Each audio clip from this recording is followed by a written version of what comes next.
Hello everyone. I'm actually, before this session, I was watching Chester Linking Park, okay, to basically calm down my knobs.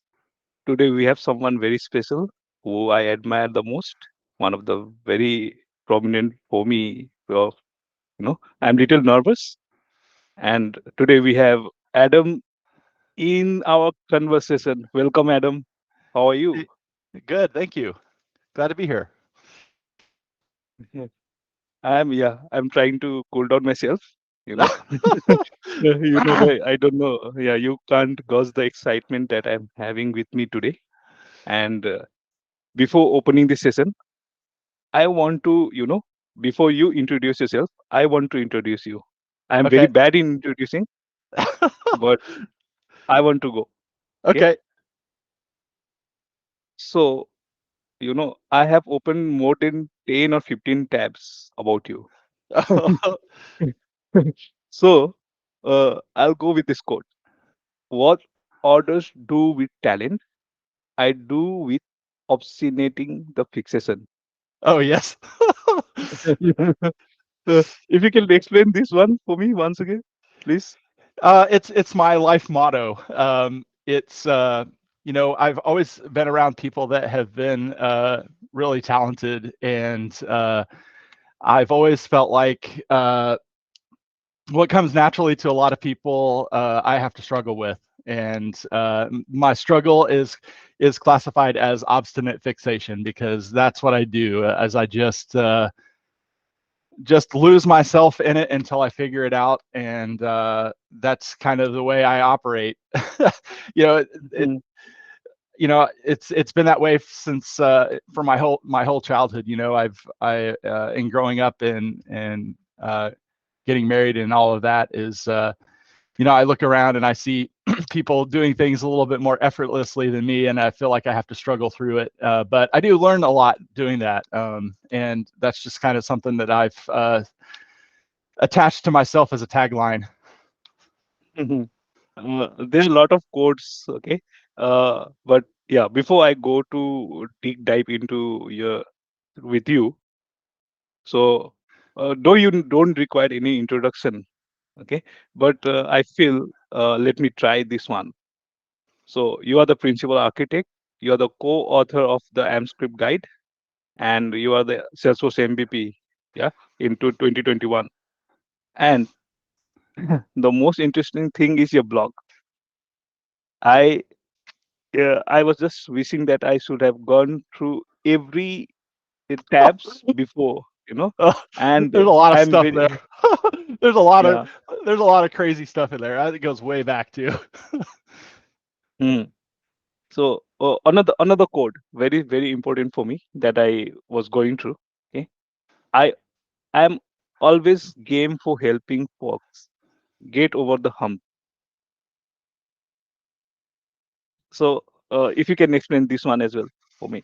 That's where my job satisfaction is. And the way when I say I am a finisher, which I think I have on my LinkedIn profile, that's what I mean. It's like I like to see the results of the work that I do like as firsthand as possible. And there's nothing like helping somebody just one on one. Just figure out something that they've been wrestling with for a while. And I've done it with clients, and I do it with my teammates and coworkers and people in the on Slack communities and Stack Exchange and all of that. And that just I just love it. It brings me a lot of satisfaction. It motivates me. Figuring out things that other people are struggling with and being able to solve for them is what keeps me going. Mm. Yeah, yeah, you have actually quoted this as well. Project role is finisher. Yeah, Yes. I I've written this down in my diary. well, the opposite of that is starter, and I'm a terrible starter. So I'd rather be a finisher than a starter. You know, uh, Mm. I look at a blank slate of paper, or a blank sheet of paper to start with, whether it's a project or something to plan, and I'm just like, well, where do I start? Where do I even go? But then once I get past that, once I get past that and I feel like there's some momentum and vision about what needs to be done, then I'm off to the races. And it's always, I've always, I've always felt pressure to be more of a starter, but I'm definitely more of a finisher. I Mm, like to cross the finish line and see the results of it. yeah. See, I think first time for someone, okay, when I was diving dive to their profiles, maybe like this is my 12th conversation, okay. Uh, for everyone, I used to write more. It will be like more 1 or 2 pages, but for you, I have more than 5 pages. Oh no! Wow. Okay, that's a lot. So yeah, so maybe yeah, we'll start with this conversation. So if you can, yeah, you know, help us with your any interesting thing that you want to share with us, starting from your childhood, from your career, from your school days, or anything that which we would love to hear. Okay. Yeah. So I was born and raised on a farm in Kansas. Mm-hmm. My dad was a self-employed Finnish carpenter, and my mom was an art teacher. And so when I was a kid, I was outside in my dad's shop doing all kinds of things, building things and watching him build things. And my mom was like the creative voice in my life, and she is always making things out of junk, Mm-hmm. basically. And so that's the kind of the environment that I grew up in. I have a younger sister, and she still lives on the farm and with her family in Kansas. Uh, so I grew up and I met my wife in high school in the 90s, and we dated in college and got married and moved to Missouri, which Mm-hmm. is live in the Kansas City metro area, which is we live close to Kansas, but on the Missouri side. And we had 2 kids, and they were both born in the 90s, so they're adults now. And I'm a Mm-hmm. grandpa. I'm a grandpa, soon to be grandpa Oh, for the second okay. time this week, probably. So my daughter is expecting, and we'll have a new baby pretty soon, a grandbaby pretty soon, this week, hopefully. But so yeah, my kids were both born in Kansas, but when we moved to because our doctor was over there, but we moved to Missouri in 1996, and so we've lived in the town we've lived in since 1996. After college, I worked for a nonprofit publishing company that was my formative developer years. When I was at college, I studied computer science and business Mm-hmm. administration. So I have 2 undergrad degrees, in one in computer science and one in business administration. Mm-hmm. And right out of school, I started, at a technical job in an IT department. There was probably 10 of us in the team, and we did everything. uh, we we did internal app development, we did web development, we did all kinds of order fulfillment, order taking. We did website e-commerce. We built an e-commerce site from scratch. It was it was very quick and dirty, and figure it out as we go along. But I really did learn a lot about databases and about operating systems and about application development and web development later, source control later. Back in the early days of the internet, I mean, it wasn't really it was a lot less glamorous. Mm-hmm. Yeah. uh, Uh, and so I learned so the things that I still value now that I learned back then were I learned we had a Red Hat Linux environment, so I learned a lot of mm, Bash, and that has been invaluable. I've wow. used that a lot. All Mm, that knowledge from those years of doing development from command line. uh, yeah. um, and a lot of web development stuff. And Mm, that was the beginning of my foray into e-commerce and things was my blog. Um, messing around with it as my guinea pig space, and then I just started sharing stupid things that I found, and and that's kind of how it started. But it's always been my playground. I've got a lot of stuff on there that are my interests, that are not just Marketing Cloud, but a lot of other things that predate all of my Marketing Cloud and Exact Target years. So that was a wonderful experience, and I spent 14 years there, and the publishing business kind of went downhill, and it really was kind of lacking in vision and stuff like that to stay relevant. And so I I was towards the end of my career there. We were evaluating email platforms for an email newsletter that we were doing, and we solicited bids from about 5 or 6 different companies, and Exact Target was one of them. And they did a presentation for us, and we chose Exact Target to be the ESP for our email newsletter. And I was kind of put in charge of that. And so it was like a core account back in the early Exact Target days. And I had that experience, and I put a little line about Exact Target in my LinkedIn profile, and I got contacted by a recruiter for a local digital agency, DEG, that was in Overland Park, Kansas. And I I I said, the recruiter was really nice, and I still have fond memories of that. She was really good. So anyway, I went in for an interview, and it was a 3-hour interview, and I completely bombed it. It was so bad. I was like, I can't believe I embarrassed myself that bad. And I hadn't even gotten home yet, and they called me back and offered me a job. And it was a very humbling experience because I felt I did so poorly on the interview. And Yeah. the I'll go there. I have, okay. I'll go there. So first is that now you're going to become the grandpa again, right? Oh yes. And wish you all happiness, and hope to see the carrying the grandchild on your lap, or your yeah, Yes, then yes, yes. posting a picture with us, sharing. Please Yeah. do share the picture with us. Okay. And yeah, and y- a lot of things that I'm trying to just gather all the things that you just said, Okay. okay. Yes. Sorry. And Yeah. yeah, no, that's okay. Actually, I know a lot of things. I have been inside my mind. I'm trying to recollect, okay, what is going next inside my mind.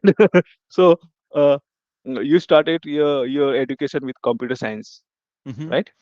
And then you basically landed to a, a company. The very beginning, I was going through your experience, and it was you said you're the senior programmer in Narragansett Publishing House, Mm-hmm. if I'm spelling it correct. Okay. Yeah. and and I was going through the recommendation that was given. The person, he's a very old gentleman. I can see him. Okay. Yes. And your recommendation, what it says is, you were a very honest and reliable employee there. Okay. So that's what he quoted there, and I was basically going through his profile as well. And he's one of the senior person that I can see, as an he says that he's a art direction, graphics and design. And recommendation from coming such a person, it means a lot. It Yeah. means a lot, right? And he's uh, Kevin is still a really good friend of mine. Him and his family. mm, We've grown up together. I mean, we live in the same town. So yeah, I've known Kevin for a really long time, and he's a blessing to my family. mm, yeah. And see, I'm trying to recollect here what, like you said, like with the batch processing that you use with the command line, with the shell programming, right, in Linux. Yes. So yeah, that is one of the very important factor that comes with the computer science student. Like if you don't Yes. have any option, then it is the command line basically, Hmm. Does a lot of tricks there. Yeah, I And still have one of the books I have from my child or my high school days is a MS DOS 5.0 book. mm, I still have it, and I don't want to get rid of it because it reminds me of my roots about from the command line back before there was any pictures, mm, before there was any yeah, graphic interface. Uh, I still use a lot of that knowledge. I wouldn't say not primarily, but it is very good to know how to operate your computer from the command line, whatever the computer is or operating system is. Things are a lot faster doing it that way a lot of times, and we don't ever think about don't often think about what you can do from command line. yeah. So It's still, yeah, it's still there is a lot of things that that command line can do. Like when we started with computer science, we also had that MS DOS, that black book, right? yep, yep. It was a big bundle. I remember. I also have that book with me. Yeah. So, oh yeah, that is the first thing that we always get in touch when we start with computer science. So Yep, we we have to go and write all those programming with command line only, and yep. that, yeah, programming also in that Linux environment is still that dim function need to Yes. declare a variable. I still remember. Yep. And I surprisingly still remember how to exit VI. Mm, It's like I could still use VI, which is crazy mm, because it's so abstract of an editor with from command line in Linux environments. But I have mm, used it a lot since then. mm. Crazy. And when I was going through your profile, okay, I saw that first you started with building websites. Then there is a person who said that he built my website, and he also goes on to explain. Let me quote it out what he says. He has built a website for a company I own and numerous project sites for a church in which I sit on the board for. Okay, so you are also a person who is little spiritual in nature. Is that correct? If I understand it correctly? Yes. Yeah. My wife, her family is her dad was a pastor, and I grew up going to church myself, and that's been a big part of my life. I'm still very active in my church. I don't talk about it much, but it is Mm. an important and central part of my life. And a lot of my friend group is tied to my local church. I live right down the street Mm. from it. Yeah, I'm a very spiritual person myself, and I come from a family where my mother always used to know perform a lot of religious activities from the very small childhood. So that is Hmm. already ingrained, and no Yep. matter what, it cannot be erased by anyone. Anyone who tries to convince me, it can never happen. If I Yep. have to wake up early in the morning, the first that I have to first pray to the God, and then I start my day.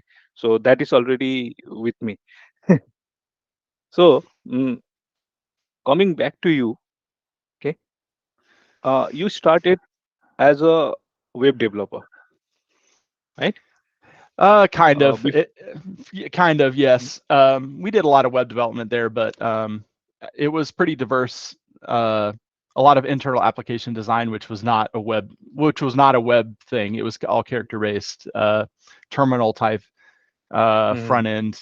But we had Oracle database that we used for everything, and so we had order management systems. We had a team of a call center that was taking orders, and we had order fulfillment and packing list and invoicing and order picking and shipping and all of that from order taken to billing and everything and shipping. And so the team of us, we were involved in the entire life cycle. And interestingly, relating that to Marketing Cloud, that variety of disciplines that are mhm, represented in Marketing Cloud is very similar to the variety of disciplines that I had in those 14 years at Publishing House. It was it was very much you have to think you were thinking of the front end and you're thinking of the back end and the design in concert. And mhm, the patterns and everything really were the medium was not the challenge. It was, maintaining the patterns and everything. Mm, Uh, so it changed over time, but the constructs were the important things. mm. So basically, yeah, to everyone who will be watching this session, I had actually written something about you. Okay, want to quote it out now because if I don't know how much if I get this time when I go deep dive there. So I was to all the listeners who will be listening to this. This is my personal quote. So this is my personal opinion. Okay, what I Okay. wrote. I said, if you do not know who Adam is, then you don't know AMPscript. I So do joke. I do joke that it's kind of my love language. you okay? See, I'm somehow that is I don't know somehow I able to relate with people. Then I say okay, I'm feeling happy that okay somehow I am able to relate with you. Yeah. So you were there in this publishing house, okay, Hmm. for almost 15 years, right? Till then you were not actually introduced to Marketing Cloud, Right. Yeah. Yes. right? And you when you joined Dig, Right. which is a Markel company where I'm also working now in the Markel. Right. Right. Yes. Okay, so once you got into went there, then from Yes. October 2021, you started with Exact Target. Right.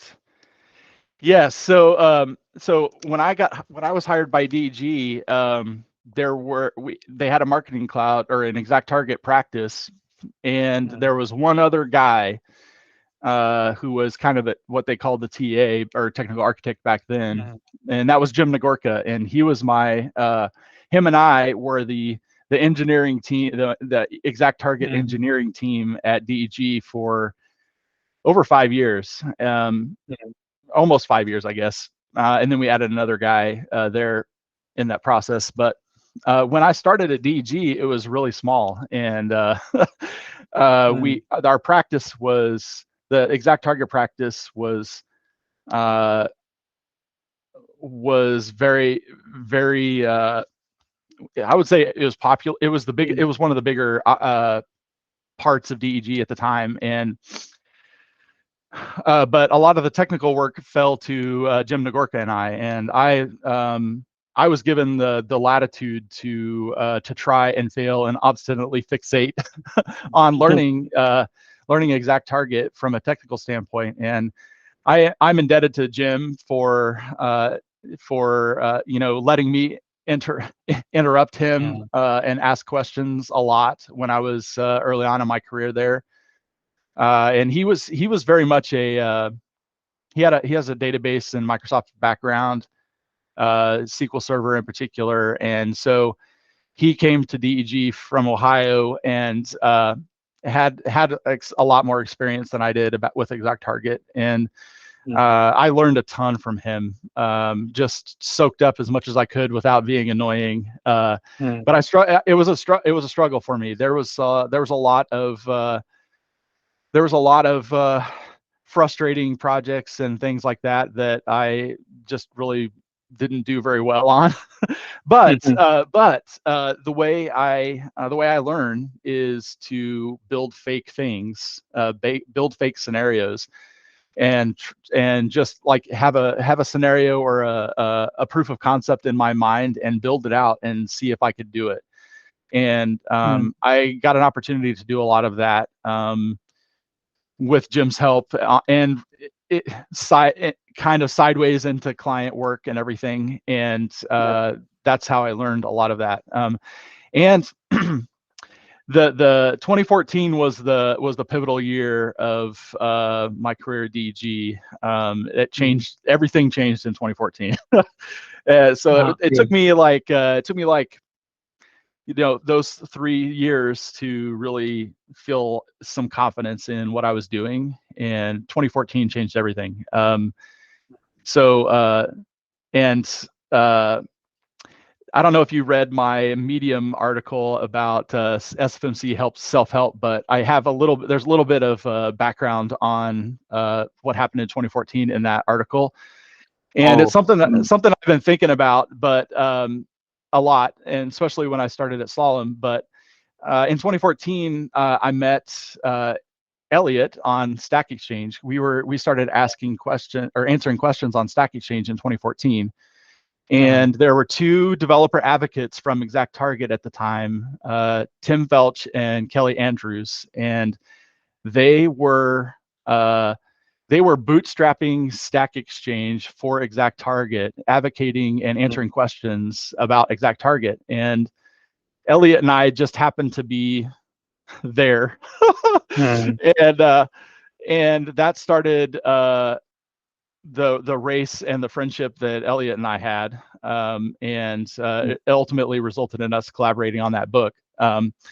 But Kelly Andrews and Tim Felch were the two guys that set the tone for what Elliot and I ended up, spending hours and Yeah. hours and hours doing.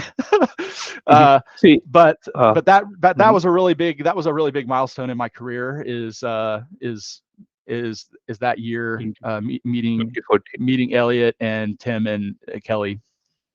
Yeah. Yeah, I'm just noting down. So maybe I know Elliot, but Jim and the other two guys that you Yes. mentioned, maybe if I can get their IDs, I Mm. want to tag them. Okay. And Okay. also I haven't, yeah, I confess this, I haven't read this article about this 2014. Okay. Mm. Yeah, I'll ask you after this also. I'm going to ping Okay. you and say I need this all. So Yes. I just want to go little back. Okay. Yes. Uh, and you said that once you started with DEG, Yes. and you mentioned about HR, where you said that it went something very different, and you felt like some kind of a embarrassment that you did. Yes. Y- Okay, you can Yeah. explain us what actually happened in the interview. Well, so the thing that was so they had so at DEG at the time, they had an engineering team which was Mm, led by Greg Bustamante, and he's an amazing leader, and I've always had a lot of respect for him. And he um, he was part of the interview, and he brought in a bunch of the engineering team that were not really related to ExactTarget, just engineers, like mm, professional mm, software developer guys. And so they just kept bringing in people, and well, they started asking me some programming questions, and they had me, whiteboard a mm, solution in Java, because I had mm, Java on my I had Java on my LinkedIn profile uh, and my resume and everything, and I really couldn't do it, and I just kind of made it up, and they all knew that I could that I that I made it up. But mm, I remember Greg Bustamante saying, he's like, well, even if you can't remember the syntax, write it out how you just write it out in pseudocode. Just write it out the mm, way you would solve it, just programmatically, just use English words. Just write it out. And so I felt a little reprieve from that, but that's kind of the way the interview went, and it was just kind of a steady stream of different folks. mm, And then the other part of it was folks from the ExactTarget practice, and so mm, the Jim Nagorka was kind of like he was like the engineer that was kind mm, of specialized in all things ExactTarget, and so he was part of it. And then they brought in a bunch of other guys just to mm, my experience, so to mhm, speak. And it was very humbling, because I really didn't know mhm. anything compared to them. It Uh, was a lot of they were already starting to move into frameworks and real structured mm, development environments and stuff. And where I came from, we were making it up as we went along. We didn't know what the best practices were. We didn't know what the new mm, technologies were. We just used what we had. And mm, so going from that to somebody that knows like all the frameworks, all the languages, all the things that are enterprise architecture type mm, things, it was very intimidating. And mm. um, I, but but mm, but I think the I don't know what kind of impression I made. It somehow worked. I still like, I'm still. No, I think I can relate few things. Okay, maybe I'll tell you.